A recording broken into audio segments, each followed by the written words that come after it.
Thank you so much for sticking with us. It is still Star Kana here on iBrand Daybreak Friday edition. And joining us this morning is really a bright star.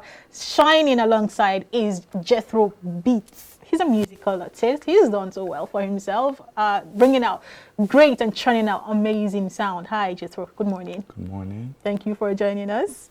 Thank you. Sorry, I'm smiling from ear to ear. It's a beautiful morning, so yeah, it is. I should smile. Of course, you look beautiful too as well. Oh my goodness, thank that's you. That's enough reason for me to smile.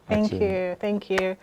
Okay, Sam is jealous. Please compliment him. Sam, you look good too as well. How you doing now? Good to have you. All right, Jethro, let's start this way. First of all, when I heard your music, I knew that, okay, there's something going on here, something good, and I feel like the world needs to hear it.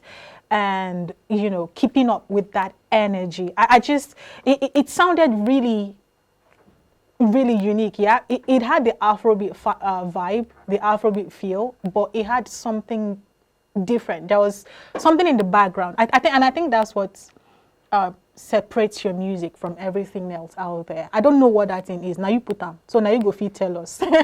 What's that thing, you know, in your sound that makes it sound so good and different and unique? Okay, literally my melodies. Most time I'm very picky when it comes to choice of melody and all of that. So, and I didn't mention it. I produce as well. So most of my songs, I produce them myself. All these cheat code people walking around up and down and be making us believe it's only music I do. Meanwhile, you have meetings in the middle of the night with your team people, and they make you sound different. I feel like arresting you right now. Cuff me. That's really good to know, because I mean, I felt like there is definitely something unique about this young man's music, and it's good to know that, you know, you produce your own sound.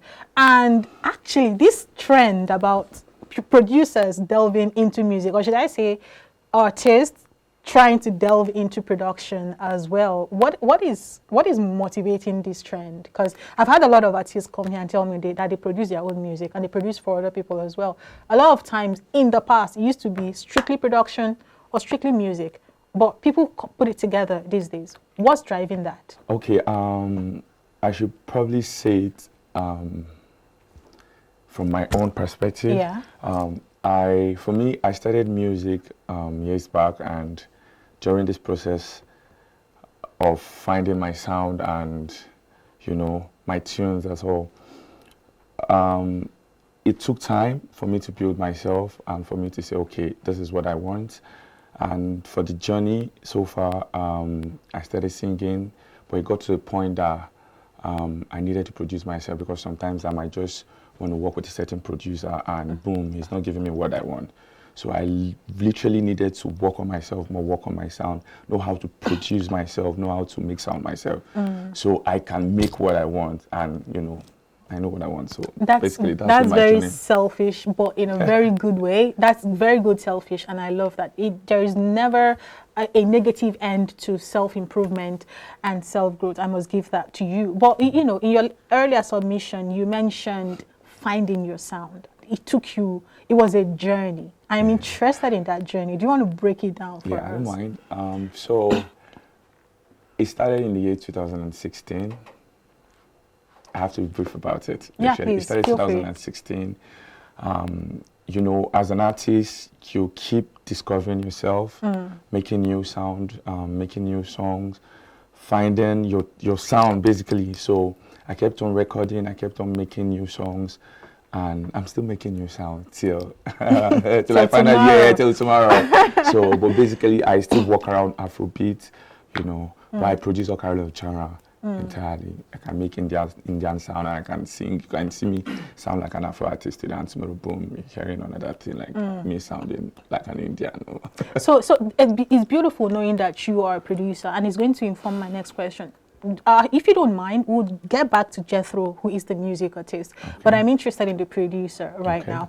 Afrobeat started off being very Afro, very Afro. The sound very Afro. Even the percussions and the sound on the ground, you can hear all the organe, the whatever local instruments behind it. But we've gone ahead to be able to infuse pop, infuse rap, infused so many other genres, foreign genres into it, and it has helped grow the brand of Afrobeat. And as a producer, what is that spice you think that Afrobeat is lacking now and can be added to better improve it? Okay, I think we just, as a producer, you keep exploring, finding new sounds, just keep exploring, there's no limit to how or whatever you want to do. So keep exploring, and I believe, you keep, having good stuff to add to your beats, to your sound, and, making it work as it should be. Beautiful.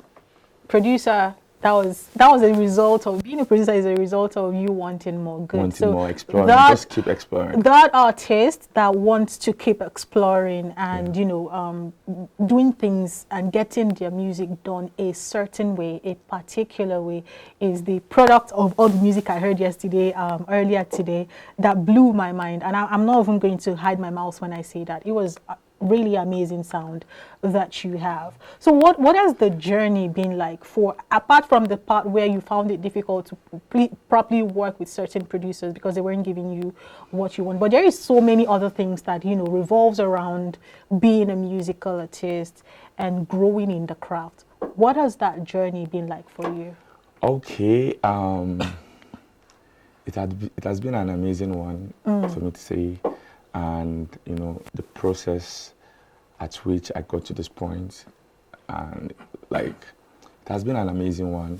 Difficult, and so I'm proud of it, but so far so good. It has been an amazing one. And I remember when I started my whole music journey and me switching down to the production part and all of that, it took time. And I remember at the year 2017, when I wanted to learn how to produce myself, so I wouldn't be able to do this myself. We have tutorials on YouTube. You can literally go learn 1 or 2 stores, but there's what we call the field work, where you have to work with some certain people that have been there already, so that you learn some certain things in the sense of recording some artists. And for instance, if I'm working with an A-list artist, that I've never worked with before, you could imagine me that has never recorded an A-list artist, and boom, they say, okay, Checho, you have any section with this person? Trust me. You know what that means? I can relate. I literally have to take my time, work with, I don't know if I should say, okay, his name is Prophet T. He literally taught me how to produce. So it took time. At some point, I worked for him as his personal engineer, and I think that lasted for about 2 to 3 years. So me working with him, I learned a lot, and I met people in the industry, people that matters, and I like your perspective. I like how that you're big on growth and improvement, and how very appreciative you are to people who has been with you and there for you through the journey, and it's been great. But everything that has up has down. And while you try to say it's been difficult, but we got through it. But I also want a young artist who probably be watching us right now to know what to expect. That is not going to be drop 1 or 2 songs and you've blown, and tomorrow they are calling you all over the world. It doesn't work that way. What was the most challenging part of the journey for the 2016 Jethro, who was just starting off his journey? The things that you did then, that if you knew then what you know now, you would never do it. What would those things be? Okay, I would say in terms of promotion, getting my music out there, if I'm supposed to use 100,000 naira to achieve something that it's, worth 100,000 naira now compared to then. If I have 100,000 naira, okay, I want a music video. Okay, I need to do a campus tour, I need to do this. I might probably not, spend that money wisely. But now there's some certain things I wouldn't want to invest my money, on, till I get results. And if I'm opportune to, have some certain funds around me to work with, I think I will work. That's one of my fear so far. And I don't think, with my experience now and what I've been through, I don't think, those mistakes are going to happen again. So for the young ones coming up, and like we still coming up, I urge you to take your time, work on yourself, you know, work on your sound, you know, save money, and, you know, make use of the money properly as regards your promotion and all of that. Because promotion and money, they are like this. Yeah, like this. So, you know. Yeah, Sam. All right, now, let me just boil down to you now, you know, as an artist. But then I must be very frank with you. When you stepped in, I almost mistaken your identity. I saw you more like a fashionista, you know, looking at your very good designer T-shirts, your hairdo, you're looking on point, and, you know, you look more like a fashionista to me. But then again, you're an artist when I looked at your profile.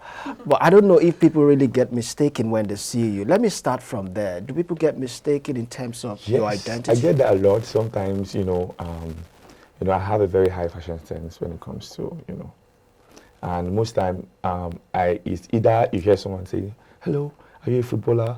Hello, what's up? You look like a model, a fashion model, like different stuff, you know. Hello, are you a producer? Hello, are you an artist?" So I get that a lot. So all right, so that's going to inform my next question. Okay. You know, so why did you now actually choose music when you look more like a fashionista?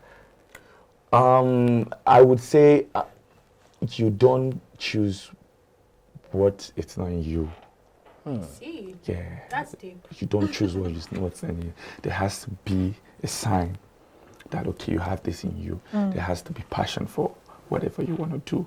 You get, there has to be self-development and all of that. So me, growing up as a child, you know, my dad has, you know, series of, you know, tapes, name them, and he's someone that literally loves music. And I realized that each time he gets to play the songs, I'm always happy around him. Sometimes I want to lip sing along and stuff like that as a baby. Then I realized growing up again, you know, I had love for instruments. You know, I had to, even for the fact that the church I used to attend at that time, we don't use the drums and all of that, but I was so much in love. So most time I'll go to some other church to go play the instrument, just to play the drums. So, you know, with this growing up, I realized that no, you know, my love for music is just, so I had to. All right, now away from that, now let's talk about the music business, because I'm a business person. Okay. So you, in your narrative, you talked about you know, spending money on promotion, which is a very good avenue, you know, which a lot of artists are really exploring, you know, but I really do not really see artists who, you know, go to the extent of doing music licensing. Why is that so? Basically, first of all, you know, I don't know if it's proper for me to say this, but basically, if there are no bodies that actually regulate these things, that see to this music licensing of stuff, you know, bodies that can educate people about the benefits of licensing your music and all of that, you know, if this doesn't happen and we don't have bodies like this, it's going to be a problem to the society and the young ones, you know, trying to venture into singing and being an artist. So basically, and sometimes with the economic level, you know, sometimes people might want to say, okay, I'd rather just, you know, start up. Let me just start up. No support. I'm not getting support from anyone. How do I do this? But I can't be here. I literally have to just do something. So, and people intend to take their time, you know, to learn more about this thing, and sometimes ignorance, I would say, because if you don't, they say information is the best teacher. So once you have this information and you know the benefits of licensing your music and all of that, I think that should be something. Quickly, before I let you go, let's talk about your last work, the last music that you dropped. Okay. What was the inspiration behind that music, and what has the love been like since you dropped it? Okay, I just dropped a song last week called Kaya, literally, and the love has been massive, though despite the fact that there will always be challenges and all of that, but, you know, I would literally do the best I can to make sure, you know, I promote the best way I can, you know, make sure people get to listen to my song, you know, create a community whereby, you know, I can tell them that, okay, Jethro is here. And you can relate to my kind of sound, ticket. So makes sense. But the love has been amazing, and you know, it's out on streaming platforms. All streaming platforms. So people have access to it. Yes. Okay, this is where we draw the curtain. But before I draw it, Jethro, freestyle us. Hey. Shookies inside. Me a don't kiss and tell, that's a bad boy style, oh. Oh. Come to me and chop good life, cause only me no fit chop this life, oh. For iBrandTV, we go chop some life, coca, yeah. Man, gonna just leave only that one life. Now them get their mouths, make them talk anyhow. Day my day, I go day my lane. If you cross my lane, now wahala you dey fine. Big ups, iBrandTV. Nice one, beautiful. Go ahead, stream Jethro's music. It's all now out there on all digital streaming platforms. And your social media handles, what are they? Okay, Instagram at Beats by Jethro, that is BEATZ by Jethro, BYJETHRO, Jethro. On Facebook, Jethrobeatz, JETHRO, Beats, BEATZ, yeah. Then at Twitter, same thing, Jethrobeatz. All right, go ahead, follow Jethrobeatz on all his social media platforms. Stream his music, bring your family and friends, gather. Form streaming farm for you. Even your pastor, Everybody. because trust me, your pastor would literally listen to my song and vibe. I can relate, right? Yeah, my song stream it on always... multiple gadgets, stream it on multiple platforms. That's how we support our own. That's how we allow people the opportunity to grow organically. And follow him on all his social media platforms. That's also another way of supporting. Thank you so much, Jethro, for coming on the show. Thank you. You're very welcome. Thank iBrand break. When we return from this quick timeout, we'll continue to bring you amazing stuff. Don't go anywhere. Stay with us.